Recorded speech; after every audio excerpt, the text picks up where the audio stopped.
কিন্তু আমরা কোনো ভারতীয় কিন্তু এটা বলি না যে আমেরিকার সাথে যুদ্ধ শুরু করে দেবো। দিন শেষে হাঁড়িতে কিন্তু চাল বসতে হবে। মানে একটা কাক যদি হঠাৎ কোকিলের মতো ডাক শুরু করে তাহলে মনে একটা প্রশ্ন জাগে না? কারণ খালি পেটে যুদ্ধ করা যায় না। নমস্কার সবাইকে। হঠাৎ প্রতিবেশী সুর এত নরম কেন? ভাবলাম এই নিয়ে দুই একটা কথা আপনাদের সাথে বলি। মানে একটা কাক যদি হঠাৎ কোকিলের মতো ডাক শুরু করে তাহলে মনে একটা প্রশ্ন জাগে না যে হঠাৎ কি হলো যে এই কাকটা এমন কোকিলের মতো ডাক শুরু করেছে? একটা সময় আমাদের প্রতিবেশীরা ভারতকে মানে খণ্ডিত করতে ব্যস্ত। দুই টুকরো করে দেবে, চিকেন নেক দখল করে নেবে, সেভেন সিস্টার্সকে আলাদা করে নেবে। মানে উত্তাল পুরা দেশ। কিন্তু এই দেশটাই এখন নরম সুরে কথা বলছে। কেন? কি এমন হয়েছে? আসলে দেখেন, আমরা যতই বিদ্রোহ করি, যতই প্রতিবাদ করি, দিন শেষে হাঁড়িতে কিন্তু চাল বসতে হবে। মানে চুলা বন্ধ করা যাবে না কিন্তু। ঠিক আছে? চুলা যদি বন্ধ হয়ে যায় তাহলে কোনো প্রতিবাদ হয় না। সৈনিক যুদ্ধ করতে যায়, তারা অস্ত্রের সাথে সাথে খাবারও কিন্তু নিয়ে যায়। কারণ খালি পেটে যুদ্ধ করা যায় না। এটা এরা বুঝে নিয়েছে। ঠিক আছে? ভারত থেকে চাল সিঙ্গাপুরে যায়, ভিয়েতনাম বিভিন্ন কান্ট্রিতে ভারত এক্সপোর্ট করে। One of the leading exporter of rice. ঠিক আছে? তো একটা দেশ যখন অন্য দেশকে রপ্তানি করবে, আবার ওই দেশ থেকে যদি বাংলাদেশ নিয়ে আসে তাহলে কি হচ্ছে? ওদের অর্থ উপদেষ্টা নিজে বলছেন যে কেজিতে 10 টাকা করে ওদের বেড়ে যাচ্ছে। ভারত থেকে যদি চাল না আনি, এখন আমি যদি ভিয়েতনাম থেকে আনতে যাই আরো 10 টাকা করে বেশি লাগবে।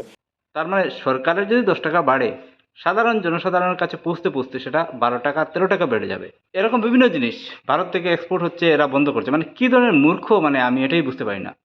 হ্যাঁ, একটা দেশের সাথে একটা দেশের যখন পাশাপাশি দেশ, একটা দেশ থেকে যখন ট্রানজিট হবে, ট্রানজিট টাইমটা কম লাগে, ট্রানজিটের খরচটা কম লাগে। এবার এরা না, আমরা ওই দেশ থেকে আনবো না। মানে মানে একটা সীমা থাকে। এরা তো আমার মনে হয় মানে মাদ্রাসাতেই পড়েনি। আমেরিকার সাথে দেখেন আমাদের মাঝে মধ্যে লেগে যায় ভারতের। কিন্তু আমরা কোনো ভারতীয় কিন্তু এটা বলি না যে আমেরিকার সাথে যুদ্ধ শুরু করে দেবো। কারণ আমরা জানি আমাদের অস্তিত্ব কোথায়, আমাদের ক্যাপাসিটি কতটুকু, আর আমেরিকার ক্যাপাসিটি কতটুকু। আমাদের থেকে বিশাল অংশে বড় অর্থনীতিতে, সামরিক দিক দিয়ে। হ্যাঁ, আমরা জানি যে আমেরিকার সাথে যুদ্ধ করে আমরা পারবো না। তো আমরা কোনোদিনও এটা বলি না। সে হিন্দু হোক, মুসলিম হোক, ধনী হোক, গরিব হোক, জাতি ধর্ম বর্ণ নির্বিশেষে আপনার কোনো ভারতের মুখে বলবেন, মানে পাবেন না যে আমরা আমেরিকার সাথে যুদ্ধ করে নিই। কিন্তু না, এরা করে নেবে। বাই যা হবে দেখা যাবে, একদম হাত টাত গুটিয়ে স্টার্ট করে দেবে। ঠিক আছে? এরকম অবস্থা, মানে ভয়ানক একটা পরিস্থিতি।